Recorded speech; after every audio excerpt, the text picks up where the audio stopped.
Bismillahirrahmanirrahim. Assalamualaikum warahmatullahi wabarakatuh. Nama saya Muhammad Aiman bin Muhammad Adnan, nombor matrik 0764464. Baiklah, pada hari ini saya akan membentangkan berkaitan dengan satu klip video pendek yang bertajuk Cara Mengenal Allah. Nama sebenar beliau iaitu Syekh Yahya Zainul Ma'arif yang telah menyampaikan ceramah tersebut.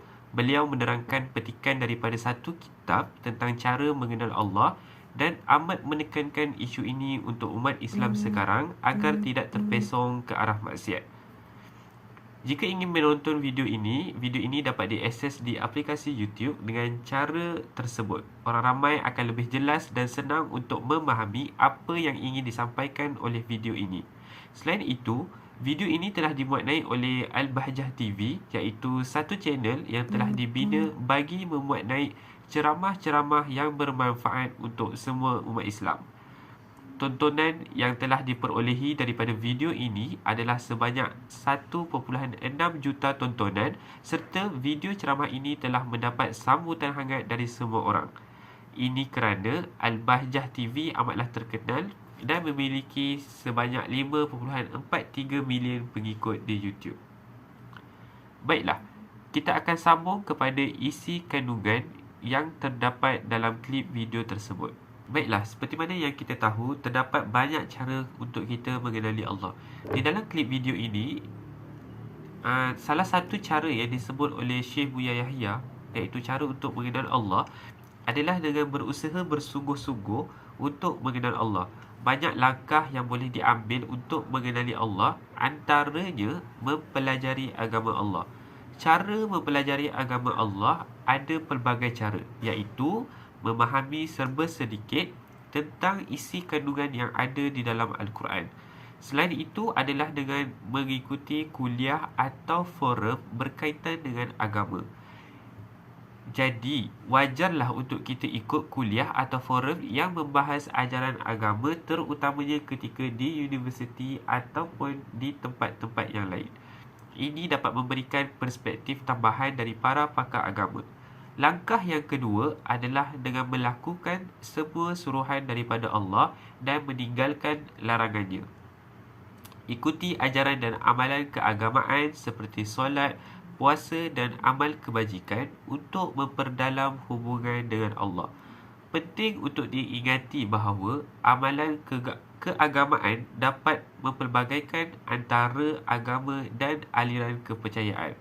Seseorang dapat memilih untuk mendalami amalan keagamaan sesuai dengan keyakinan dan tradisi agama yang dianutnya. Langkah yang terakhir ialah bimbingan rohani. Berbicaralah dengan tokoh rohani atau cendekiawan agama yang dapat memberikan panduan dan wawasan yang lebih lanjut. Bimbingan rohani dapat membantu seseorang menjelajahi dan memperdalam keyakinan serta memahami makna hidup secara lebih mendalam. Baiklah, selain daripada klip video iaitu cara untuk mengenal Allah, ada cara lain untuk mengenal Allah dalam Islam, iaitu dengan mengimani dan menetapkan seluruh nama-nama Allah dan sifat-sifatnya yang tersebut di dalam kitab Al-Quran dan Sunnah yang sahih, dengan tanpa menyerupakan dengan makhluk. Allah berfirman, hanya milik Allah Asma'ul Husna, maka bermohonlah kepadanya dengan menyebut Asma'ul Husna itu dan tinggalkanlah orang-orang yang menyimpang dari kebenaran dalam menyebut nama-namanya. Nanti mereka akan mendapat balasan terhadap apa yang telah mereka kerjakan. Surah Al-A'raf. Daripada petikan surah lain iaitu surah Asy-Syura, tidak akan sesuatu pun yang serupa dengan dia dan dialah yang maha mendengar lagi maha melihat. Demikian juga yang paling mengetahui tentang Allah di antara semua makhluk adalah Rasulnya, sehingga penjelasan para Rasul tentang Allah adalah hak, sedangkan perkataan orang-orang kafir dan musyrik tentang Allah hanyalah dugaan semata. Allah berfirman, Maha suci Rabbmu yang mempunyai keperkasaan dari apa yang mereka katakan, dan kesejahteraan dilimpahkan atas para Rasul, dan segala puji bagi Allah Rabb, Tuhan sekalian alam. Surah As-Saffat. Cara mengenal Allah dalam Islam yang terakhir adalah dengan meyakini keesaan rububiyah Allah. Sebagai umat Islam, kita wajib meyakini keesaan rububiyah Allah berupa bahawa hanya Allah yang mencipta, memiliki, menguasai dan mengatur seluruh makhluk. Jelasnya bahawa hanya Allah yang menghidupkan, mematikan, memberi rezeki, mendatangkan kebaikan hingga mendatangkan bencana.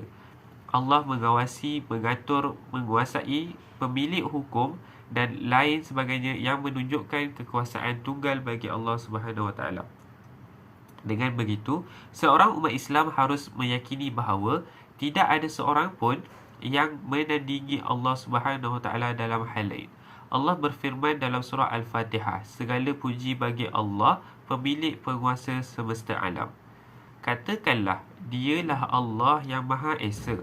Allah adalah Tuhan yang bergantung kepadanya segala sesuatu. Dia tidak beranak dan tidak diperanakkan, dan tidak ada seseorang yang setara dengannya. Surah Al-Ikhlas ayat 1 hingga 4. Maka, ketika seseorang meyakini bahawa selain Allah ada yang memiliki kemampuan untuk melakukan seperti di atas, bererti orang tersebut telah menzalimi Allah dan menyekutukannya dengan selain daripada yang hak. Jadi itu sahaja daripada saya. Sekian. Assalamualaikum warahmatullahi wabarakatuh.